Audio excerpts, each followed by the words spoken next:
Assalamualaikum warahmatullahi wabarakatuh. Saya Retna Komalasari dari SDN Ranca Manyar 03. Saya Darsono dari SMA Negeri 1 Dayakolot. Saya Krisna Handita dari SMA Negeri 1 Cilenyi.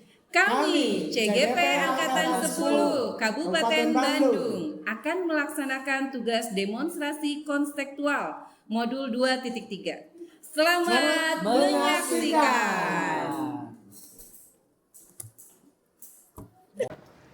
Halo Pak Darsono, apa kabar? Alhamdulillah Ibu Retna baik. Bagaimana kabarnya juga? Alhamdulillah baik. Tahun ajaran baru ya Pak, luar biasa. Luar biasa sekali. Semangat baru, bertemu murid baru dan suasana baru. Oke baik. Dalam rangka suasana baru ini, kalau nggak salah Bapak mau coaching ya sama Pak Andita? Iya betul. Kami akan melaksanakan coaching jam 3. Jam 3. Jam 3 Oke. sore ini. Karena Pak Andika masih ada pembelajaran. Yang pertama. Oke siap. Berarti habis asar ya Pak ya? Iya betul. Pelaksanaannya? Betul. Pelaksanaannya biasa. Oke baik. Nah sebelum coaching ini ada beberapa pertanyaan yang ingin saya sampaikan Pak. Siap.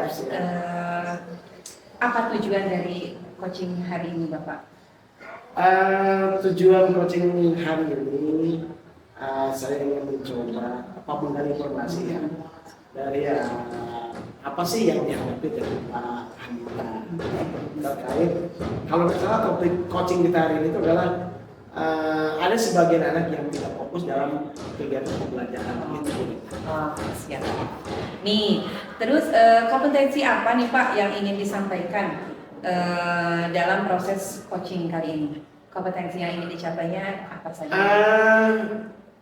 Saya akan lebih menitik beratkan pada bagaimana menjadi pendengar yang aktif. Jadi ya saya akan mencoba menyerap semua informasi yang disampaikan oleh Pak Handita ya.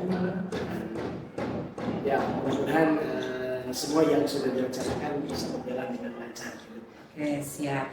Jadi dari ketiga kompetensi kehadiran penuh, mendengarkan aktif, pertanyaan yang berbobot, Bapak akan mengambil yang mendengarkan aktif. Oke siap. Nah indikator ketercapaian dari coaching ini apa Pak? Rencananya indikator ketercapaiannya ini seperti apa? Ya indikatornya karena saya menjadi pendengar yang aktif, berarti saya harus bisa konsen ya, harus bisa fokus bagaimana menggali informasi terkait dari permasalahan yang akan coaching disampaikan. Terus penjelasannya seperti apa, tujuannya seperti apa, ruang lingkup dari publikasi masalah seperti apa, lalu komitmennya seperti apa. Maka itu menjadi sebuah informasi penting yang harus saya dapat ketika saya menjadi seorang pendengar. Mungkin begitu Bu. Siap Bapak. Nih yang terakhir nih Pak, strategi yang dipersiapkan untuk coaching kali ini, strateginya apa saja nih? Strateginya ya paling kita ngobrol lah ya, ngobrol terkait apa yang macam apa yang dihadapi dari si coaching ya. Di satu sisi ya ngobrol itu karena saya berperan sebagai pendengar ya. Ya strateginya berarti ya saya bagaimana sih mengontrol emosi saya supaya tidak terlibat dalam percakapan langsung gitu kan, sehingga tidak bisa tidak ikut ambil bagian dalam proses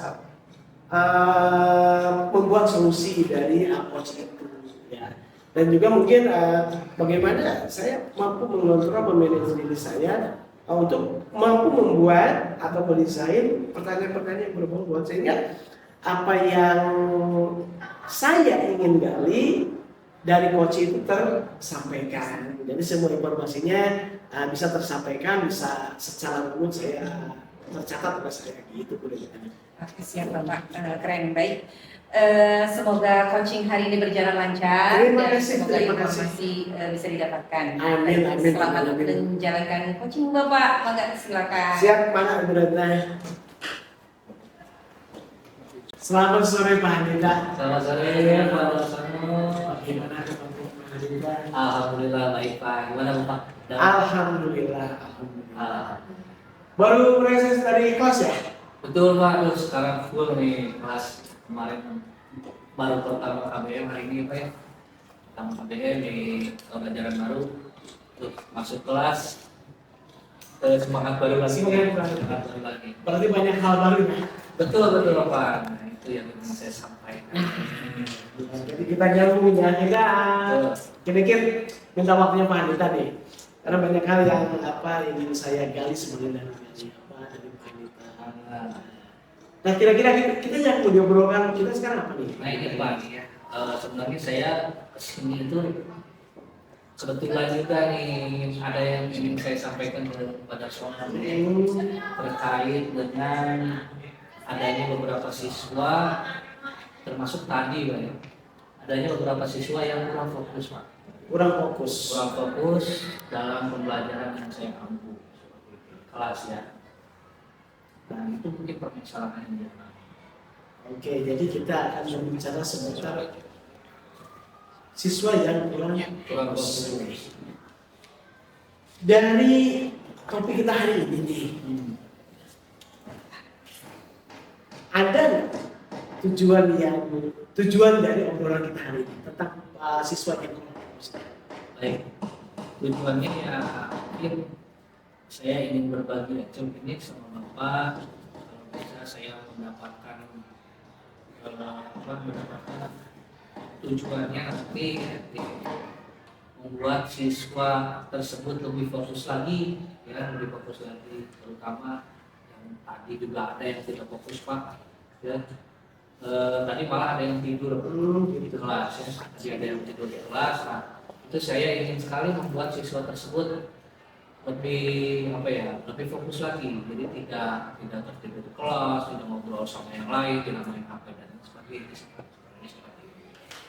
Oke, kendalanya berarti kan di sini kurang fokus. Ya. Sudah teridentifikasi ya bahwa ada beberapa siswa yang memang kurang fokus. Apakah hanya pembelajaran praktisa saja atau pembelajaran yang lain? Nah, untuk itu saya belum sampai ke situ Pak.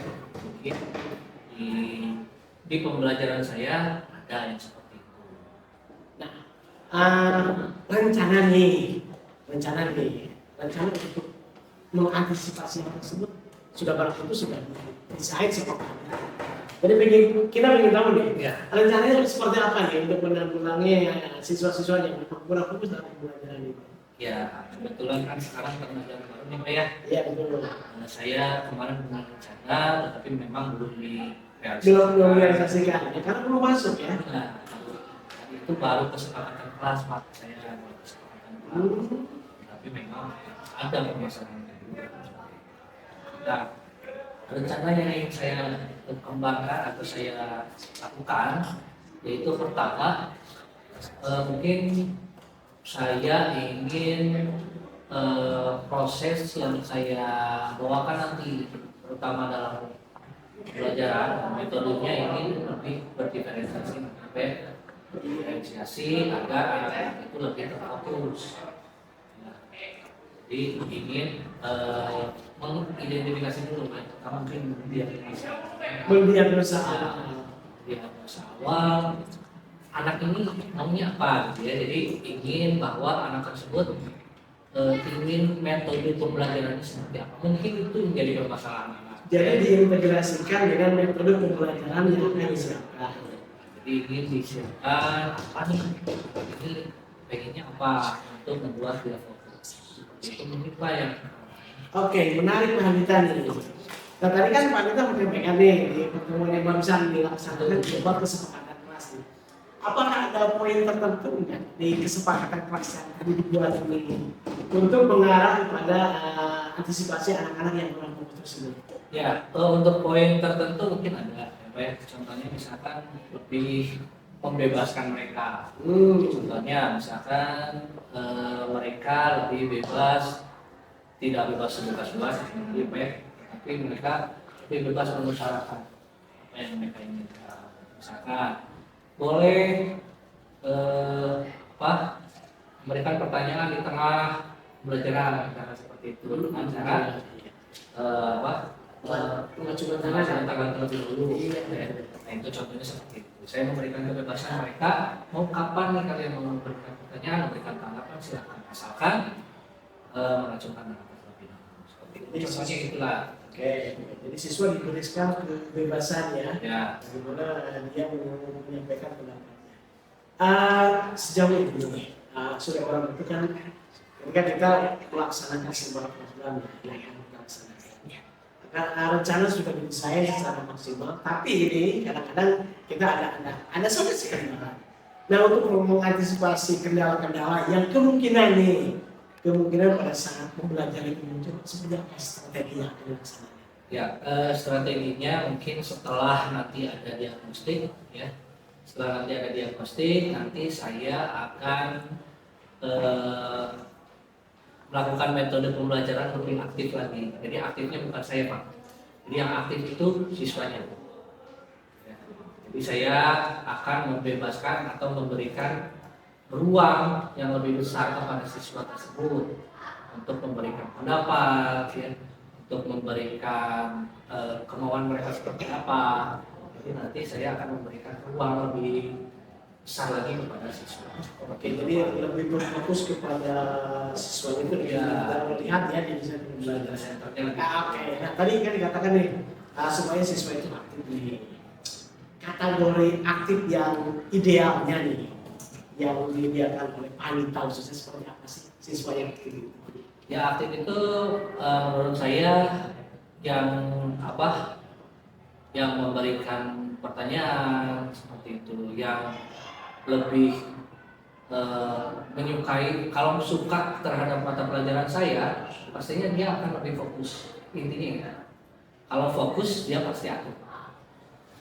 Karena biasanya kehilangan fokus itu karena dia tidak diberikan ruang oleh gurunya. Oke. Sehingga kalau diberikan ruang dan aktif, pasti dia permasalahan fokus ini akan selesai. Seperti itu, Pak. Oke, bagus Bu Anita. Ini pertanyaan terakhir nih. Kan pasti dalam sebuah program itu kan kita harus dituntut untuk menjaga komitmen.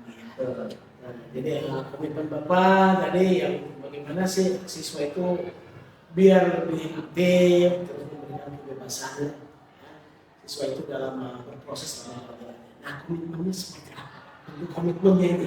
Bentuk komitmennya ya tadi itu, Pak, ya. Jadi saya akan lebih memberikan ruang, ya. Memberikan ruang kepada anak-anak untuk lebih berkembang seperti itu. Dan itu saya yakin bahwa dengan komitmen itu nanti anak-anak akan lebih fokus lagi dalam seperti itu. Baik. Sebenarnya Pak ini masih banyak sih pertanyaannya yang sebenarnya harus ditanyakan. Cuma berhubung waktu yang sebentar, mungkin lain kali ya saya undang lagi ya untuk kita ngobrol-ngobrol ya, untuk kita bahas lebih jauh bagaimana. Dan saya juga pengen ngeliat sih ya, nanti mungkin 2 minggu ke depan saya akan kita ngobrol lagi terkait saya ingin tahu nih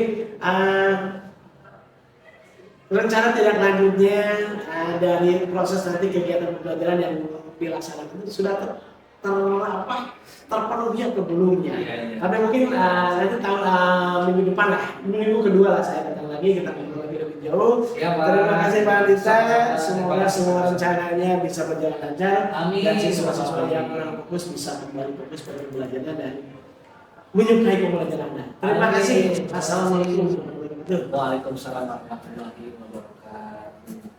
Hai Pak Darsono, bagaimana nih setelah coaching sore tadi? Aduh, luar biasa ya Bu Rektor ya, banyak hal baru yang bisa saya ambil manfaatnya terkait dari apa yang tadi saya lakukan dalam coaching dengan Bu Anita. Ternyata banyak hal yang menarik sih seputar pembelajaran ini. Apalagi tahun ajaran baru ya Pak ya? Ya, tahun ajaran baru tentunya sangat bermakna sih bagi murid-murid juga dan bagi kita sebagai tantangan sih. Gitu. Jadi kemampuan untuk mengidentifikasi, melakukan diagnostik awal itu menjadi tantangan yang besar bagi semua pendidik. Oke Bapak, apa saja nih yang sudah dilakukan pada saat coaching tadi Pak? Pada saat melakukan pelaksanaan coaching saya dengan Pak Andita, saya mencoba menyusun alur itu sesuai dengan yang direkomendasikan dengan kita ya. Jadi yang pertama ada tujuannya tersampaikan, terus yang kedua identifikasi masalahnya atau identifikasi masalah seperti apa, terus rencananya seperti apa. Nah, itu saya rasa tadi sudah terpenuhi semuanya ya. Terakhir ditutup dengan komitmen, itu adalah tanggung jawabnya. Jadi ya saya merasa ketika tadi proses coaching ini sudah berjalan sesuai dengan alur kita yang direkomendasikan. Baik, tadi setelah saya mengamati ya luar biasa pada Sono coaching Pak Handika, alur ceritanya sudah tersampaikan. Kedua seperti tadi Bapak sampaikan yaitu ada tujuannya, ada identifikasinya, ada rencana aksi dan ada tanggung jawab. Semua sudah tercover, sudah ada. Luar biasa Pak, itu bagus sekali. Nah, untuk selanjutnya dari ketiga kompetensi ini nih Pak ya, kan ada kompetensi kehadiran penuh, mendengarkan aktif dan pertanyaan yang berbobot. Nah, kompetensi apa yang ingin Bapak kembangkan lebih lanjut lagi? Nah, setelah tadi mengalami berperan sebagai coach ya, baru kita merasakan gitu ya. Mungkin yang mendengarkan aktif dan presensi penuh itu bisa lah ya. Artinya kita bisa mampu mengontrol diri kita. Cuma yang jadi kendala adalah bagaimana sih mendesain pertanyaan yang kategori berbobot itu kan standarnya kan bingung ya. Iya. Kita tidak punya standar apakah yang berbobot itu harus seperti apa sih desain pertanyaan seperti itu. Nah, jadi yang saya rasa ketika saya menjadi seorang coach adalah sedikit kebingungan dalam menggali lebih lanjut dari informasi awal yang disampaikan oleh coach dengan pertanyaan yang lebih berbobot lagi, gitu kan? Nah, itu yang jadi kendala dan ini mungkin yang harus saya evaluasi ya. Jadi bagaimana saya harus berkomitmen supaya kemampuan saya dalam mendesain sebuah pertanyaan berbobot itu lebih berkompeten lah atau bisa lebih bagus lagi lah dari sekarang gitu kan. Siap Bapak. Nah baik, kalau begitu rencana aksi untuk pengembangan diri Bapak ini seperti apa ke depannya? Rencana aksi untuk pengembangan dirinya, jadi mungkin sekarang kan terjadi baru tuh ya. Ya. Jadi saya akan mencoba ngobrol dengan rekan-rekan sejawat dengan coaching lah. Misalnya melakukan coaching dalam artian tadi kan telah teridentifikasi itu kelemahan saya di mana gitu kan. Jadi nanti saya akan mengaplikasikan dengan melakukan pertanyaan-pertanyaan terhadap teman-teman saya yang berbeda dengan spesifikasi pertanyaan-pertanyaan yang mungkin berbobotnya yang kategori yang memang dalam arti pertanyaan itu diajukan dan informasi yang diharapkan itu memang secara utuh dan penuh diterima oleh kita.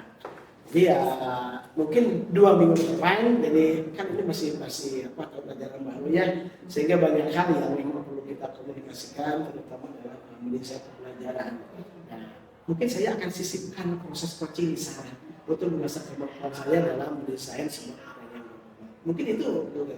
Oke siap, luar biasa Bapak ya. Alhamdulillah tadi proses coachingnya berjalan lancar. Terima kasih sudah menjawab pertanyaan. Semoga di coaching berikutnya lebih lancar lagi. Amin. Apa yang diinginkan, informasi yang diharapkan bisa tercapai baik. Amin. Oke, terima kasih Pak Darsono. Sama-sama, Bu Retna. Assalamualaikum warahmatullahi wabarakatuh. Waalaikumsalam warahmatullahi wabarakatuh.